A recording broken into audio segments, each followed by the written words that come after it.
வணக்கம். வங்கி கணக்கில் ரூபாய் 2000 வந்தது. Happy news. என்னன்னு பார்க்கலாம்.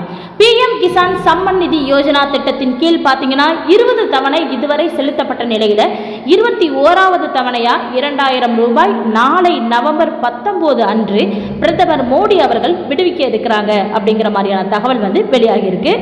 கோவையில் நடைபெறும் விழாவில் நாளை பங்கேற்கும் மோடி இதற்கான அறிவிப்பை வெளியிட இருக்கிறாங்க அப்படிங்கிற தகவலையும் அவங்க சைட்லேருந்து வெளியிட்டிருக்கிறாங்க. ஸோ இதுக்கு விவசாய பெருமக்கள் என்னெல்லாம் கரெக்டாக செஞ்சுருக்கணும் அப்படிங்கிற அந்த ஒரு பார்வையில் நம்ம பார்த்தோம்னா கண்டிப்பாக அவங்க எல்லாருமே KYC அப்டேட் செஞ்சுருக்கணும் அப்படின்னு சொல்லியிருக்காங்க.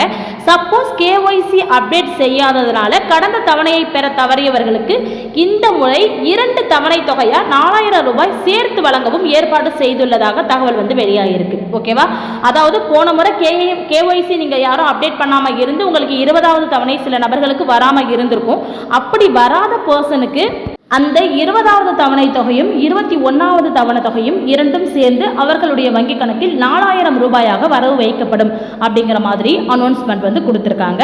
இந்த அறிவிப்பை விவசாயிகளிடையே மகிழ்ச்சியை ஏற்படுத்தியிருக்கு அப்படின்னு தான் சொல்லணும். இந்த சூழலில் இப்படி ஒரு அமௌண்ட் 21வது தவணை வெளியில் வர்றது ஒரு மகிழ்ச்சியான விஷயமா பார்க்கப்படுது. நாளைய தினம் அனைவரும் கண்டிப்பாக உங்களுடைய பேங்க் அக்கௌண்ட்டை செக் பண்ணிக்கோங்க. நன்றி. நாளைக்கு ரிலீஸ் பண்ணதுக்கு அப்புறமா கண்டிப்பாக நான் உங்களுக்கு ஒரு இன்ஃபர்மேஷன் கொடுக்குறேன். நன்றி.